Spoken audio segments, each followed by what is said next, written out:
नमस्कार, आप देख रहे हैं न्यूज 18 राजस्थान। आपके साथ मैं हूं अभिषेक। बुलेटिन में सबसे पहले बात, प्रदेश में लोकसभा चुनाव के लिए 19 वर्सेस 19 फाइनल हो गया है और अब दोनों ही पार्टियों में 6 सुरमाओं का इंतजार है। ये रिपोर्ट देखिए। 19 वर्सेस 19 फाइनल। अब 6 सूरमाओं का इंतजार। मिशन 25 के स्लॉग ओवर में कौन मारेगा पहले सिक्सर।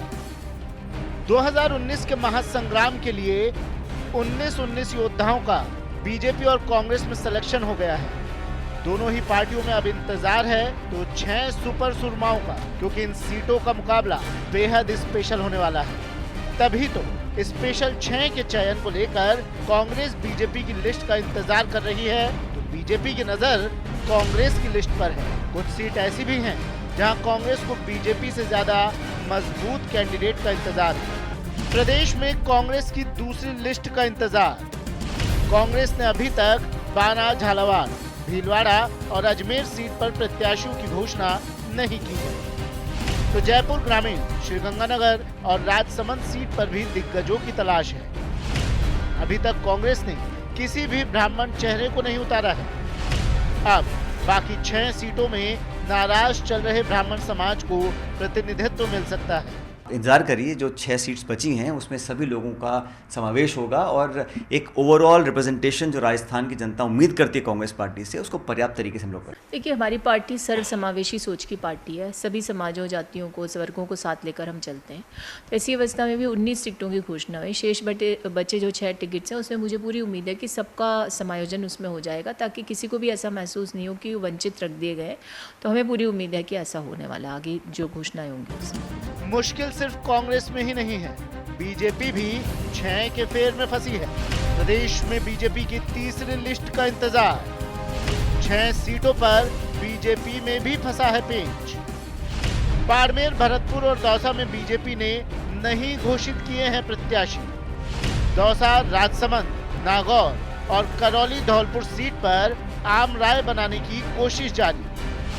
बीजेपी ने हर सीट पर 2 उम्मीदवारों का पैनल आला कमान को भेजा है।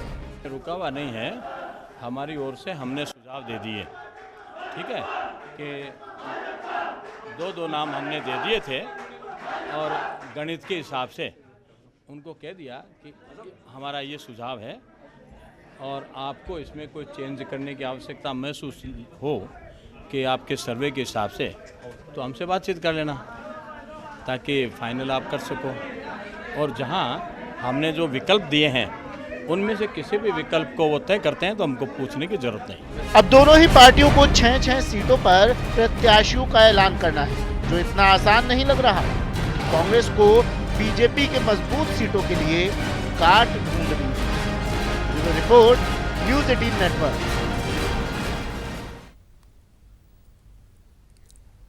कांग्रेस दूसरी लिस्ट में 6 प्रत्याशियों के नाम का ऐलान करने वाली है, लेकिन यह किसी चुनौती से कम नहीं है, क्योंकि कांग्रेस को गुर्जर और ब्राह्मण दोनों ही समाज को साधना है, जो उससे नाराज चल रही हैं। देखिए रिपोर्ट। 6 के फेर में फंसी कांग्रेस। दूसरी लिस्ट कांग्रेस के लिए बड़ी चुनौती। 6 सीट में किस किस को साध पाएगी कांग्रेस। पहली ही लिस्ट में 19 योद्धाओं का सिलेक्शन और अब स्पेशल 25 को पूरा करने के लिए महज 6 सूरमाओं का चयन होना है। लेकिन ये चयन किसी बड़ी चुनौती से कम नहीं। कांग्रेस को बाकी बचे 6 सीटों में ही गुर्जर और ब्राह्मण दोनों ही समाज को साधना है। बकायदा ब्राह्मण समाज तो जयपुर ग्रामीण या अजमेर लोकसभा सीट पर टिकट की मांग भी कर रहा है। कांग्रेस पार्टी द्वारा जो 19 प्रत्याशियों की लिस्ट घोषित की गई है, बेहद अफसोस के साथ और आक्रोशित मन के साथ कहना पड़ रहा है कि कांग्रेस पार्टी को उन 19 में से एक भी ब्राह्मण प्रत्याशी ऐसा नहीं मिला जिसे वह टिकट देने के लायक समझती। इस निर्णय से, कांग्रेस के इस आत्मघाती निर्णय से हम लोग आक्रोशित हैं, उद्वेलित हैं और आंदोलित भी हैं और इसका प्रतिकार किया जाएगा। अभी भी कांग्रेस पार्टी के पास समय है। बची हुई 6 सीटों में से जो अजमेर है और जयपुर ग्रामीण सीट है, उन दोनों सीटों पे सर्व ब्राह्मण महासभा के राष्ट्रीय अध्यक्ष पंडित सुरेश मिश्रा जी को टिकट दी जाए। हालांकि कांग्रेस का कहना है जो नाराज हैं उनकी नाराजगी दूर कर ली जाएगी। कहीं ऐसा लग भी रहा होगा तो दूसरी सीट पर उस प्रतिनिधित्व का सुनिश्चित कर देंगे जिसके प्रति आक्रोश है। और ये बात ठीक है कि कई बार ऐसा होता है कि टिकटों की घोषणा के बाद लोगों में नाराजगी होती है, हाईकमान तक बात भी पहुंचती है और उसका समाधान भी करने का काम किया जाता है। अब सबकी निगाहें कांग्रेस की दूसरी लिस्ट पर जा टिकी है। दीपक व्यास, न्यूज़ 18 राजस्थान, जयपुर। सीएम अशोक गहलोत ने आज अपने आवास पर मीडिया कर्मियों से अनौपचारिक बातचीत की और अपने सरकार की उपलब्धियां गिनवाई। इसके साथ ही उन्होंने पीएम मोदी और उनकी नीतियों पर निशाना साधा। ये जो राहुल गांधी जी ने अनाउंसमेंट किया था न्यूनतम आय योजना, उसको लेके मोदी जी व उनकी पार्टी के लोग बहुत परेशान हैं और उन्होंने हमले तेज कर दिए राहुल जी पे भी और कांग्रेस पे भी। जहाँ जाते हैं वो तुकबंदी हैं और कुछ टिप्पणी करते रहते हैं, क्योंकि जब आदमी बौखला जाते हैं तो फिर वो क्या कहना चाहते हैं उसकी बजाय गुस्से में वो बातें निकलती है जो कि टिप्पणियों को लोग पसंद नहीं करते। वो स्थिति उनकी बन गई है। जैसे अब ये योजना लेके आए नहीं, इस योजना के माध्यम से जो पैसा जाएगा गरीब की जेब में, वो पैसा खर्च होगा, उसकी परचेजिंग पावर बढ़ेगी। और ये परचेजिंग पावर बढ़ती हमेशा, नरेगा के अंदर भी ऐसा हुआ, तो उससे एक्टिविटी बढ़ती है। जब कोई परचेजिंग पावर बढ़ती है तो वो चीज़ें खरीदता है, उससे डिमांड बढ़ती है। डिमांड बढ़ती है तो सप्लाई पूरी करने के लिए उत्पादन बढ़ता है और चक्र घूमता है विकास का। ये कायदा होता है। परंतु इन बातों से इनको मतलब नहीं, चुनाव जीतने से इनको मतलब है। इसलिए क्या करते हैं लोग, कांग्रेस को बदनाम करने के लिए लुटा रही है, लोगों को पैसा लुटा रही है और भ्रम पैदा करते हैं कि महंगाई इसलिए बढ़ रही है क्योंकि कांग्रेस लुटा रही है हमारे पैसे को चुनाव जीतने के लिए, जबकि हो उल्टा रहा है। ये लोग चुनाव जीतने के लिए जुमलेबाजी करते हैं और गरीब को न्याय देने में अड़चन पैदा करते हैं। अब जिस प्रकार से उन्होंने 40 मिनट इंतजार करवाया देश को कि मैं आपको बहुत जल्दी एक सूचना देने वाला हूँ महत्वपूर्ण, खुदा पहाड़ निकली चोया जो कहावत पुरानी, पूरा देश हतप्रत रह गया कि ये हमें क्यों इंतजार करवाया गया। लोग तो बड़े आशंकित हो गए, भय में आ गए कि पता नहीं आज कोई और नोटबंदी हो रही है या पता नहीं क्या घोषणा कर देंगे। पता पड़ा ही लोगों को और बातें वो बोली जो DRDO के खुद के डायरेक्टर बोल सकते थे। और इनकी ये पोल खुलती जा रही है, पोल खुलती जा रही है और इनको भ्रम है, अभी ये हवा में उड़ रहे हैं। ये इनकी पार्टी के लोग, इनके नेता लोग ये समझ बैठे हैं कि सरकार हमारी आने वाली है, जो कि संभव नहीं। बीजेपी पर गहलोत का न्याय वार। गांधी जी ने अनाउंसमेंट किया था न्यूनतम आय योजना, उसको लेके मोदी जी व उनकी पार्टी के लोग बहुत परेशान हैं। पीएम मोदी पर गहलोत की चुटकी। लोग तो बड़े आशंकित हो गए, भय में आ गए कि पता नहीं आज कोई और नोटबंदी हो रही है या पता नहीं क्या घोषणा कर देंगे। पता पड़ा ही लोगों को और बातें वो बोली जो DRDO के खुद के डायरेक्टर बोल सकते थे। गहलोत का जीत वाला वैभव प्लान।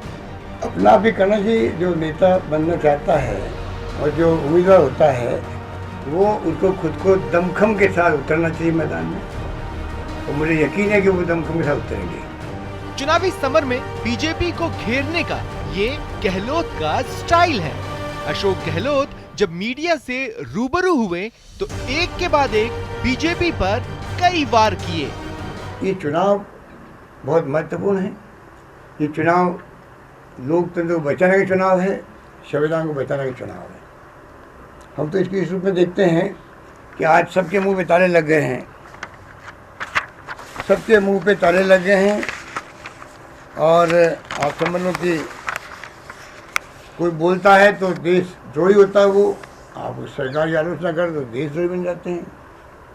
इतना भय है कि लोग टेलीफोन पे बात नहीं करते हैं, मोबाइल के हैं तो व्हाट्सएप बात करते हैं, लैंडलाइन पे बात करते हैं, कहने लग गए हैं।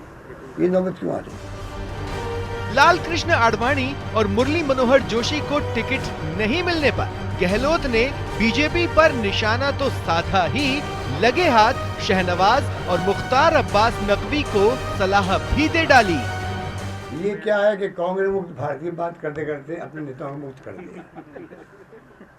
कांग्रेस मुक्त तो भूल गए, आडवाणी मुक्त, मुरली मनोहर जोशी मुक्त वो करने लग गए। शाहनवाज हुसैन को, मुख्तार अब्बास नकवी जी को पार्टी छोड़ देनी चाहिए, क्योंकि जब उनको मालूम पड़ गया उनका टिकट इसलिए काटा गया है, जिन्हें पूरे देश के अंदर मैसेज दे रहे हैं हम लोग हिंदुत्व की बात कर रहे हैं, हिंदू राष्ट्र की बात करते हैं, राष्ट्र प्रेम की बात करते हैं, जैसे कि पूरा मुल्क जो है उसको राष्ट्र प्रेम से कोई संबंध नहीं है, खाली आरएसएस और बीजेपी को संबंध है, हमें संबंध नहीं है। जोधपुर से वैभव गहलोत को उम्मीदवार बनाए जाने पर भी गहलोत खुलकर बोले। वैभव गहलोत को मैंने 2009 में टिकट नहीं लेने दिया पार्लियामेंट का। यूथ कांग्रेस अध्यक्ष लड़ना चाहते थे, पीवाईसी प्रेसिडेंट का राजस्थान यूथ कांग्रेस का अध्यक्ष का, तो मैंने कहा मैं मुख्यमंत्री हूँ, आप जीतोगे तो लोग कहेंगे भाई ये मुख्यमंत्री बेटा जीतना कोई बहुत बड़ी बात नहीं है। प्रदेश कांग्रेस अध्यक्ष बन रहे थे चंद्रबानी के वक्त में, तो मैं मना किया उनको, वही बात लागू होगी। जब मैं चुनाव हम लोग लूज कर गए 2013 में, तब मैंने कहा अब मुझे दिक्कत नहीं है, जब आप टिकट लो पार्टी जाने और आप जाओ। उस वक्त नहीं मिल पाया टिकट, तो भी मैंने कैंपेन शुरू कर दिया उसी दिन से। इस बीच अशोक गहलोत ने एक बार फिर दावा किया कि अब की बार कांग्रेस की सरकार ही बनेगी। अभी तो राजस्थान का सियासी पारा चढ़ा ही है, अभी देखते जाइए आगे आगे होता है क्या। न्यूज 18 के लिए जयपुर से गोवर्धन चौधरी के साथ दिनेश शर्मा की रिपोर्ट। अब बात चूरू लोकसभा सीट पर हो रहे महासंग्राम की, जिसमें रफीक मंडेलिया को कांग्रेस ने बीजेपी प्रत्याशी और मौजूदा सांसद राहुल कंसवा को टक्कर देने के लिए उतारा है।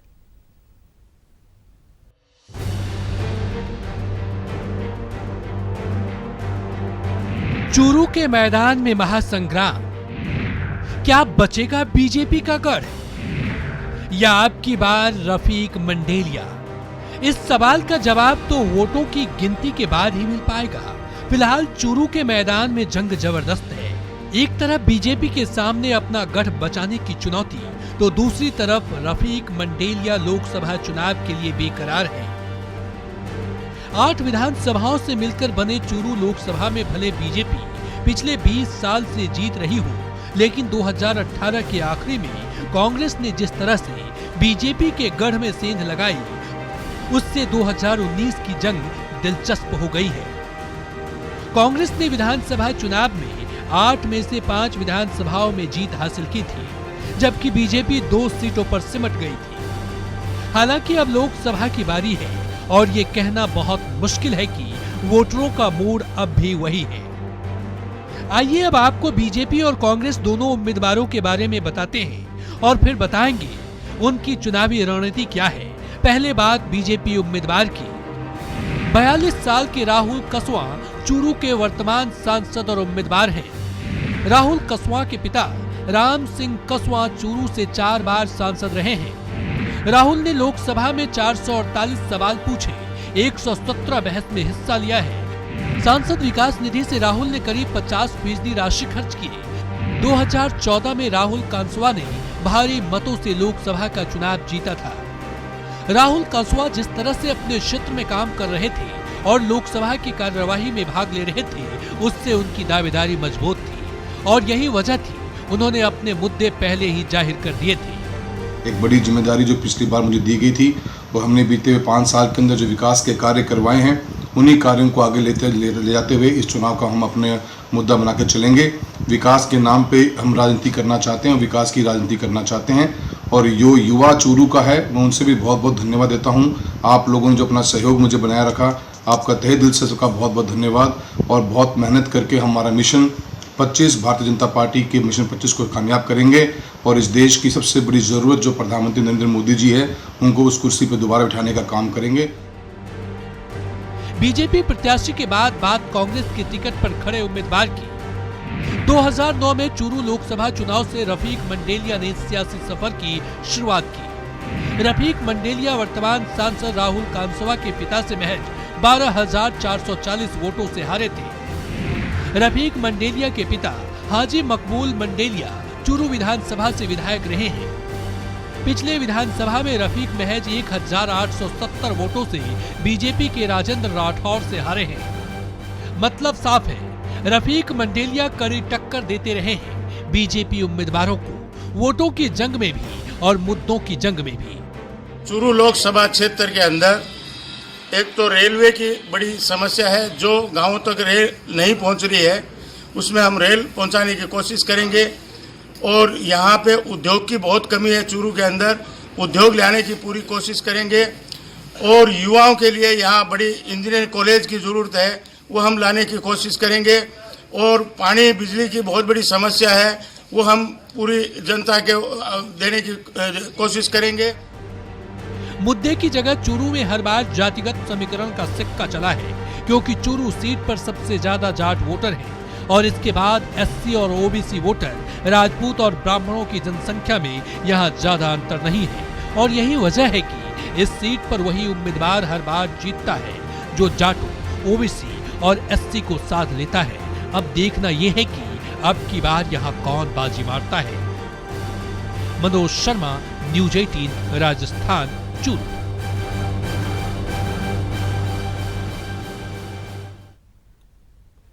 केंद्रीय मंत्री राज्यवर्धन सिंह राठौड़ ने आज अपने लोकसभा क्षेत्र में बीजेपी कार्यकर्ताओं की बैठक ली। बैठक में राज्यवर्धन सिंह राठौड़ ने कार्यकर्ताओं से चुनावी तैयारियों की जानकारी ली। कार्यकर्ताओं को संबोधित करते हुए राज्यवर्धन सिंह ने कहा कि प्रधानमंत्री नरेंद्र मोदी की नीतियों से जहां गरीब और मध्यम वर्ग के लोगों को राहत मिली है, वहीं पीएम मोदी द्वारा सैन्य क्षेत्र में हासिल की गई उपलब्धियों से देश की अंतर्राष्ट्रीय स्तर पर छवि मजबूत हुई है। राज्यवर्धन ने इसके साथ ही कांग्रेस पर निशाना साधा और कहा कि राज्य सरकार किसानों की कर्ज माफी के वादे को पूरा नहीं कर रही है, जिसका खामियाजा उन्हें लोकसभा चुनाव में भुगतना पड़ सकता है। ये वही भारत है जो 5 साल पहले था, लेकिन इस भारत की जो मजबूती है आज गांव-गांव तक, हर ढानी तक पहुंच रही है और विश्व के हर देश तक दिखाई दे रही है। और यही कारण है कि आज भारत के साथ सभी देश खड़े होने को तैयार हैं। इस बदलते भारत की तस्वीर का ट्रेलर 5 साल में दिखा था, अब असली पिक्चर आगे होगी, जिसमें ये मजबूती देश का जो साधन है वो देश के नागरिकों तक पहुंचेगा और हमारे नौजवानों को आगे बढ़ने का अवसर मिलेगा। जिसको पता हो कि हार निश्चित है, वो अपने हाथ पांव फेंकता है और हाथ पांव फेंकने में हर कुछ सब कुछ बोलने को तैयार हो जाता है बिना योजना बनाए। एकदम हड़बड़ाहट में किसी ने कहा होगा और कुछ नहीं तो प्रधानमंत्री मोदी जी ने अब 6,000 रुपये देने का वादा कर दिया और उसमें से 2,000 तो दे भी दिए।